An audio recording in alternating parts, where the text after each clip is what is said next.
So, hello everyone.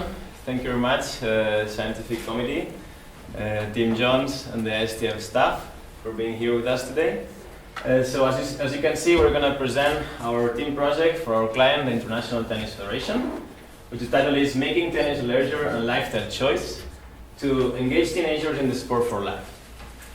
So let me introduce our team. First, Team John is our client from the International Tennis Federation. Geir Hendricks from the ITF as our supervisor, Rosesri as our project manager, Rafael as a tennis specialist, Rita as a research and data analyst, and myself as a communication manager. So let's have a look into our agenda for today.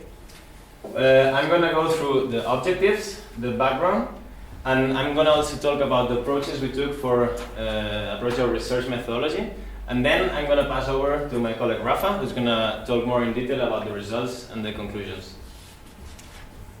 The main objective, as you can see, is to better understand the leisure and lifestyle choices of teenagers between 11 to 15-year-old girls, to identify key attitudes and influences that should be considered to attract and retain more young girls to regular physical and tennis activity.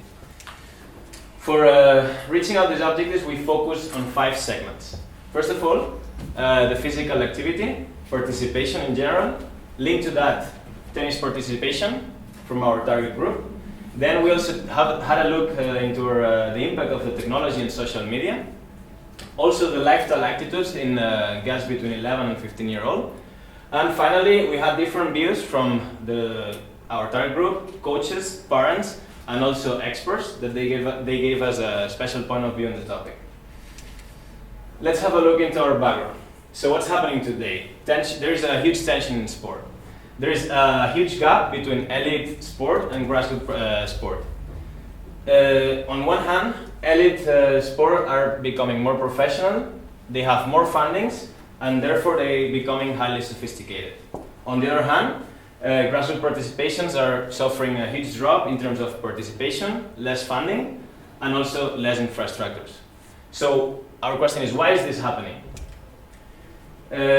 Based on an existing report, Designed to Move, it says, as economies grow, people stop moving. In the last decade, we have seen that society and lifestyle has changed in different ways. For instance, in the ways of communication, the cost of life has increased a lot, the general evolution of the cities, the impact and the growth of new technologies, and also we can see the pressure at work, and also for girls, the pressure at schools. So this project aims to understand all these issues. As a matter, some facts that we took also from existing projects, we can see like kids nowadays may live up to 5 years less than their parents, and another interesting fact would be that society is reducing their activity by 32%. Now let's have a look into our research methodology. So the base of our project was the literature review of existing reports, mainly based on studies and motivators and determinants that affect teenager participation in sports. Some examples will be, as I said before, Designed to Move or Sport for All. Based on this literature review we previously did, we jumped into our primary qualitative research, which was based on surveys questionnaires, online and offline. One example for our online surveys was the help from ITF and the link on the page Play and Stay. And for example, for the offline surveys, we moved personally to the International School of Geneva, and we ran surveys personally to the girls. So that was the example of the online surveys. Finally, last but not least, the interviews that we conducted the teenager girls that were willing to collaborate with us from the surveys. Then the coaches, some parents, and also we ran 3 interviews to 3 experts that they just gave us an overview of the topic. That 3 interviews were done previously to our research study to better understand what we had to focus our project. So, chain of information, how the information flowed for reaching all our stakeholders and finally our target group. So the main contact was with our client team, and we reached national federations, but through them, and also we had personal contact. That was an important fact. With these two points, we just reach coaches, parents, and experts. With all this overview, we reach the teenager girls between 11 and 15 years old. So we aim that this research and this study is going to be relevant for international tennis federations, national federations, and finally for the government bodies. So before passing over to Rafa, I would like to say that we ran 485 surveys. As you can see here, 26% was in Switzerland, 35% in Netherlands, 16% in the USA, 10% in Portugal, and 13% in Spain. Here you can see the general numbers. So the question, do you play tennis? As you can see, we had 62% from all our surveyed girls that they said that they were active tennis players. Now we can see more in detail. So what did it happen? So for instance, Netherlands and Switzerland, we reached our target group through the national federations. So that's why our girls, our survey girls are more active tennis players, because it was through summer camps on tennis, clubs, and the proper federation that all the girls were active tennis players. Then on the other hand, you can see Spain, USA, and Portugal. There is a better balance in terms of playing or not playing tennis. Why? Because we reached them through personal contacts and national federations in the proper country. So for the qualitative interviews, we reached 93. We ran 125 qualitative interviews, 93 to coaches, 16 to the proper girls, parents, and experts. For coaches, we reached 6 countries: USA, Netherlands, Spain, Portugal, Switzerland, and we also had the collaboration of France.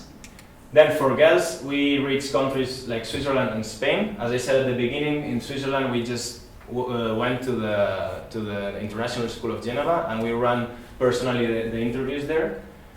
Then the parents, also from Switzerland, we had the experience in the Geneva Open, so we moved there and we had the chance of interviewing the parents on site.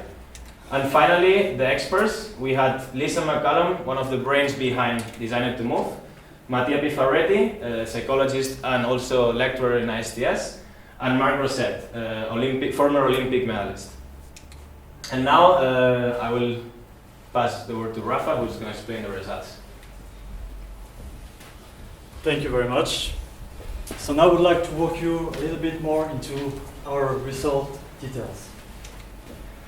So the first graph, as you can see, is when we ask the teenage girl, do you prefer spending time at home or outside? We can see that the overall result is by 82% they choose to spend time outside. If we look a bit more into detail, we can see that the maximum is Portugal by 94% and the minimum is Switzerland by 73%. If we compare Latin countries such as Portugal and Spain, we can see that their numbers are pretty high, while northern countries such as Netherlands, Switzerland, the number is more low, which is maybe due to the difference of weather between those kind of countries. Overall, we can say that tennis being an outdoor sport, it has every chance to grow in terms of teenage girl participation regarding those numbers. Now, when asked to the teenage girl, why do you like physical activity, which is one of our main points, there is 3 major reasons for them to like physical activity. The first one is I do it with my friends, with an overall result of 32%, followed by I do it for health reasons by 31%, and then I like competition by 23%. Now let's look into detail. We can see that Netherlands and Switzerland, they do it more for health reasons, which means teenage girls there love the fit part of the game. While Portugal and Spain, they do it with a friend, which means they love the fun part of the game. USA is more balanced between the two, it's 34%, 32%. So we can say that teenage girls love to be fit and have fun. Now, when asked with whom do you want to do physical activity, we can see that the 2 main responses is with a friend by an overall percentage of 47%, followed by with the teammates 40%. We can see that all countries but USA choose to do it with a friend. So we can see that tennis is a social sport. Now, when asked how often do girls practice physical activity per week, we can see that the overall result is 4 times or more by 50%, followed by 2 or 3 times per week by 45%. We can see that Netherlands and Portugal do it 2 or 3 times per week, while Spain, USA, and Switzerland they play 4 more times per week. Teenage girls are active girls. Now this is a very important topic for us. We all know that nowadays teenage girls are very much into technology. When asked, do you prefer video game or social media, and when I mean video game, it includes mind game, creative games, action game, sport game, any kind of video game, they choose by 90% social media. Now when we ask them which is your favorite social media platform, the result is by 59% they choose Instagram, followed far behind by Facebook. We can say that teenage girls are very much into technology. Now, which is one of the main points of our study. Why they want to do more physical activity? What is the obstacle for doing more physical activity? As you can see, the main obstacle by 63% is the schoolwork. We have also parents issues, 12%, personal issue, 11, social, 4, and facilities 4, and other 6. Now let's have a look into details. As you can see, family issues include parents who don't have time or can't afford it. Personal reason, they just simply don't want to do more physical activity for health issue, or they're not good at the sport, or they don't like their coach. Now into social reason, we have my friend don't play more, I don't like my training partner, or I don't feel comfortable training with boys. Now regarding facilities, either they're too far away or very unattractive. So we know that it may be very difficult to change the workload from school, but all those reasons combine for 37%, and it's probably easier to reach those obstacles to retain teenage girls in sport. Now let's jump into the conclusion. The first point is for the survey girls result, we have 4 points. Teenage girls are active girls, they love to spend time outside. Then the social and fun part of the game. Teenage girls love the social part of the game. So implementing more team format will make the game more friendly. Then adapted lesson. Teenage girl needs to have adapted lesson, and when they turn 12, 13 years old, they should be separated from boys. Last point, technology. It would make the game more entertaining to add more social media into the lesson, such as creating a Facebook page or an Instagram account, for example. Now, if we look into detail, a little difference in similarity between USA and Europe, we can see that there is 4 similarities. They both love to spend time outside. Apple is their preferred brand. Mobile phone are their preferred electronic device, and Instagram is their preferred social media platform. Now let's look into the differences. While American girls prefer individual competition format, European girls prefer team competition format. Moreover, American girls prefer to do physical activity with a teammate, while Europeans choose their friend for doing physical activity. So one question, are American girls more competitive?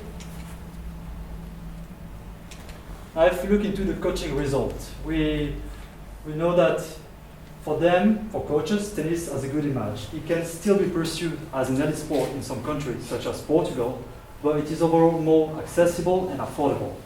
Second point, tennis is a social game. Teenage girls love the social and the fun part of the game. They're less competitive than boys. So implementing more team format game or competition would make the game more attractive to them. Adapt the lesson. Almost all of our coaches we interview said that they do mixed class, but if and when the girls turn 12, 13 years old, they said it is better for them to separate them from boys. And the last point is almost all coaches acknowledge the importance of the technology nowadays, and they all agree they all said they should use more technological devices such as the video to improve the game, or a social media platform to communicate or entertain those girls. Now, when we look into the expert result, we have also 4 points. Health motivation, number 1, is those experts acknowledge the fact that teenage girls really like the health part of the sports. They want to control the body shapes or their weight. Tennis is a fun and social sport. Teenage girls are not into the competitive aspect of it. They're more into the fun. Adapted lesson. They all agreed on the fact that tennis lessons should be adapted per age, but when girls turn 12, 13 years old, it should also be adapted per gender. And then regarding the influence, is we know that healthy and active parents tends to have healthy and active kids. Another very important influence is the coach influence in tennis lesson and the importance of the coaching part in sport. Now regarding the parents' result, we know that tennis is a family sport. Most parents told us that they actually influence their kids to play tennis. Regarding the image, it has a very good image, bringing some good values such as sportsmanship, discipline, or fair play.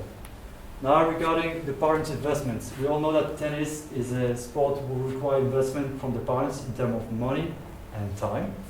But overall, all parents agree that they have so far a very good experience regarding tennis, and it also helped the kids focusing to school.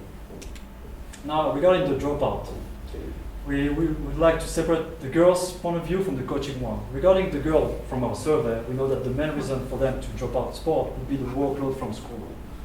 Now from our coaching result, we know that it started at 14, 15 years old, peaking at 16, and the main reason is once more the workload from school, put them under time pressure, but also the lack of social interaction in tennis.